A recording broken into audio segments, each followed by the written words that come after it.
Halo, Bapak Ibu semuanya, teman-teman semuanya.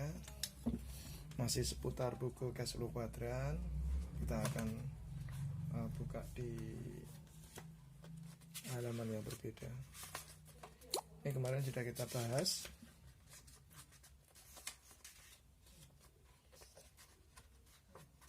Ya. Oke.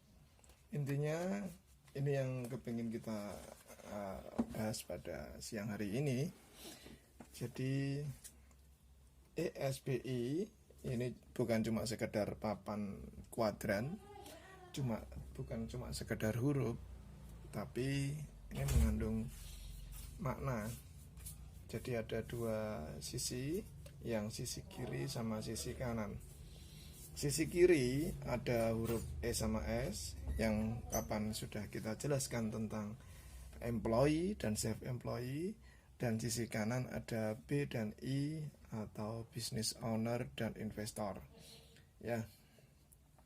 Bapak Ibu semuanya, sisi kiri kuadran atau E dan S ini kecenderungannya adalah mereka yang mengutamakan keamanan.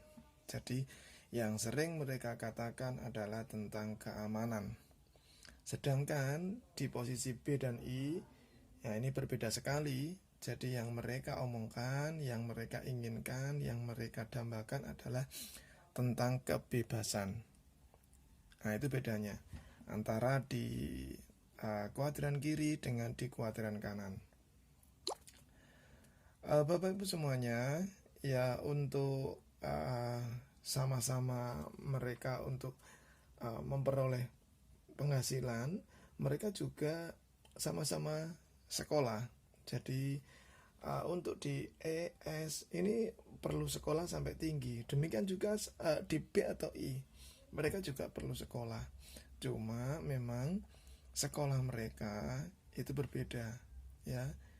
Sekolah mereka berbeda dan memang mental mereka juga berbeda. Sehingga memang orang-orang yang ada di kanan kuadran itu kecenderungannya justru memang senangnya adalah bagaimana caranya orang bisa bekerja dengan dia, seperti itu. Atau mungkin yang di I adalah bagaimana caranya uang bekerja dengan dia. Jadi tanpa dia terlibat lagi, uangnya bisa terus menghasilkan. Nah, E dan S biasanya adalah terperangkap yang namanya utang. Nanti kita akan ini ada perangkap keberhasilan. Jadi istilahnya yang namanya keberhasilan pun ternyata salah satunya dibahas di buku ini adalah perangkap. Jadi keberhasilan untuk orang-orang yang ada di E, ya, merupakan perangkap bagi dia. Kenapa seperti itu? Di buku ini disebutkan bahwa semakin dia berhasil, semakin dia tidak punya waktu. Semakin dia berhasil, semakin dia tidak punya waktu untuk keluarga. Semakin dia berhasil, semakin tinggi pajaknya. Nah, itu salah satunya. Tadi buku ini itu memberikan ulasan tentang perangkap keberhasilan. Jadi bukan suatu prestasi. Memang di satu sisi merupakan prestasi yang bagus, tapi di sisi yang lain adalah merupakan sisi yang kurang bagus.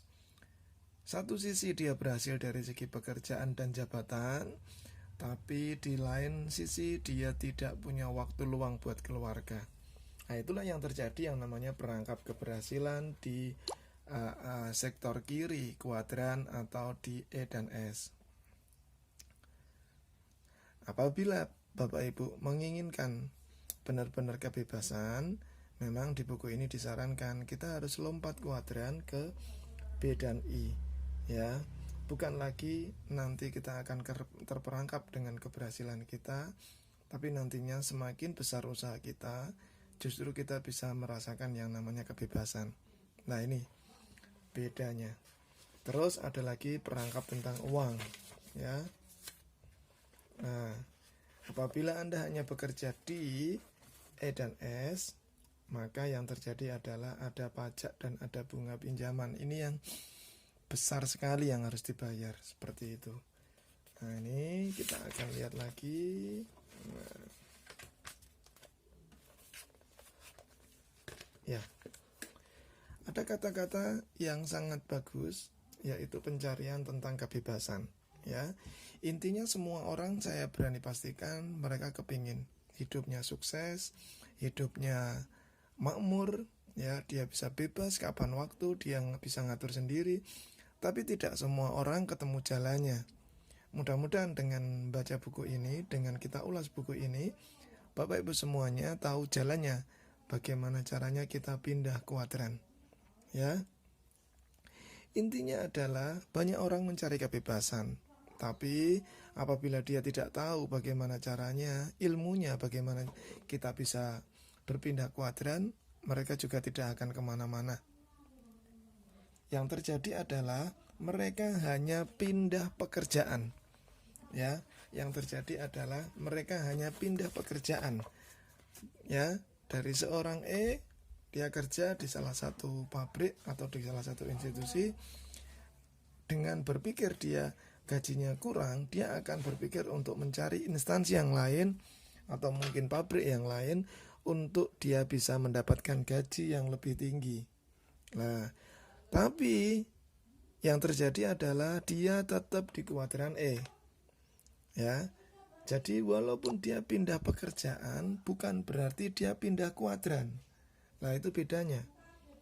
Jadi tidak semua orang yang pindah pekerjaan itu secara otomatis pindah kuadran. Yang terjadi adalah tidak. Yang terjadi adalah dia hanya pindah pekerjaan, tapi tidak pindah kuadran. Ya, apabila dia masih di E, yang terjadi adalah tetap sama. Semakin tinggi jabatannya, dia tidak punya waktu buat keluarga. Semakin tinggi jabatannya, dia semakin pusing, semakin tekanan pekerjaannya semakin berat. Semakin tinggi penghasilannya, ya, pajak yang harus dibayarkan juga semakin banyak. Nah, yang terjadi adalah seperti lingkaran setan. Intinya hanya berpindah-pindah tapi di tempat itu terus. Jadi dia tidak bisa keluar dari zona keamanan tadi atau sisi employee tadi. Ya, beda sekali kalau orang itu tahu tentang ilmunya. Berarti apa yang saya lakukan ini keliru. Atau saya tetap tidak apa-apa, tetap jadi karyawan, tapi dia berpikir untuk bagaimana caranya dia bisa pindah ke zona yang sebelah kanan atau di business owner. Nah, ini yang kepingin kita sharingkan. Intinya banyak orang yang kepingin mencari tentang kebebasan tapi tidak tahu jalannya. Nah, buku ini menarik sekali karena dipetakan bagaimana cara jalannya untuk Bapak Ibu semuanya bisa pindah kuadran. Nah, inilah yang terjadi. Jadi semacam ada perputaran, ada pergantian, tapi tidak kemana-mana. Hanya sebatas pindah pekerjaan, bukan pindah kuadran. Tetap di zona employee, seperti itu. Nah, ini yang semakin banyak orang yang tahu, saya yakin semakin bagus. Semakin banyak tambahan ilmu tentang bagaimana cara mendapatkan uang, semakin bagus buat Bapak Ibu semuanya. Ya. Nah, ini bahkan di buku ini diibaratkan gini. Jalan hidupnya tampak seperti seekor anjing yang mengejar-ngejar ekornya sendiri. Coba dibayangkan, ada seekor anjing, dia ngejar ekornya sendiri. Jadi sepertinya dia kesana kemari, tapi tidak jelas apa yang dicari. Tapi dia tidak jelas. Seperti itu. Dia selalu tidak puas dengan keadaan. Dengan tempat pekerjaan A dia tidak cocok, dia akan pindah ke pekerjaan kedua. Di pekerjaan kedua dia tidak cocok, dia akan pindah pekerjaan ketiga. Di pekerjaan ketiga dia dapatkan gaji, tapi dia tidak puas selama 2 tahun di situ, dia kepingin gaji yang lebih tinggi, dia akan pindah ke pekerjaan yang lain. Intinya adalah tetap berkutat di titik tersebut, di zona E ini. tidak kemana-mana. Seperti itu. Nah, buku ini mengajarkan bagaimana caranya Bapak Ibu semuanya nantinya setelah sadar posisinya, nah, Bapak Ibu semuanya nanti bisa pindah ke kuadran yang berbeda. Karena pindah kuadran tidak segampang yang dibayangkan. Tapi kalau tahu ilmunya, Bapak Ibu nanti bisa sangat bermanfaat untuk bagaimana caranya mengatur keuangan, bagaimana caranya Bapak Ibu bisa mendapatkan kebebasan finansial. Itu yang didambakan banyak orang. Ya. Intinya yang namanya kebebasan, ya, itu ada kebebasan finansial dan ada kebebasan waktu.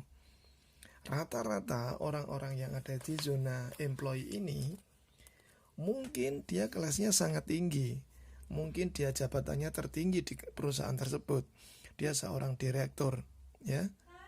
Tapi yang namanya kebebasan waktunya dia nggak dapat. Jadi selalu bertentangan, ya. Dia punya uang banyak tapi tidak punya waktu. Bahkan ada yang bilang dia punya rumah besar, ya, tapi tidak pernah ditempati. Dia punya mobil bagus tapi jarang dipakai.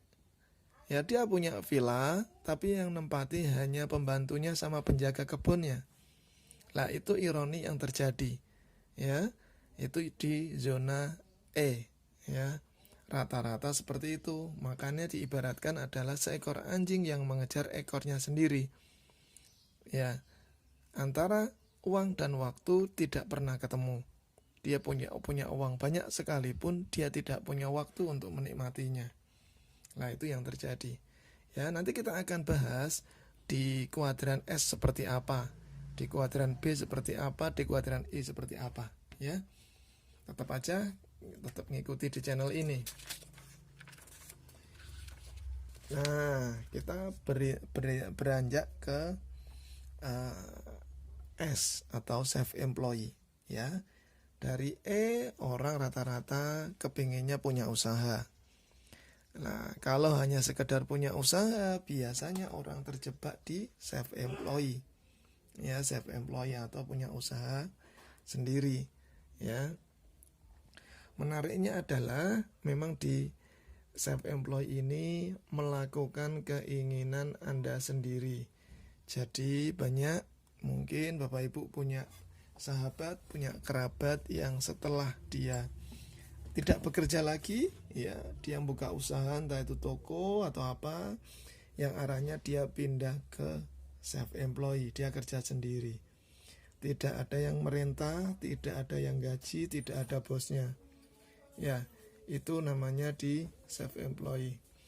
Melakukan keinginan Anda sendiri. Ya, ini polanya. Jadi mereka berpikir kalau nanti sudah pensiun, yang bisa dilakukan adalah buka usaha. Ya, tapi rata-rata 90% dari usaha yang dibangun setelah pensiun berujungnya gagal. Kenapa? Banyak faktor. Nanti kita akan jelaskan. Salah satunya adalah kesiapan mental. Emosi seorang E itu berbeda dengan emosi seorang S. Jadi E emosinya dengan S sangat berbeda.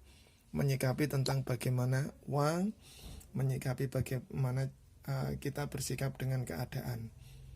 Oke, itu dulu ulasan kali ini. Nanti akan kita lanjutkan di sektor self-employed.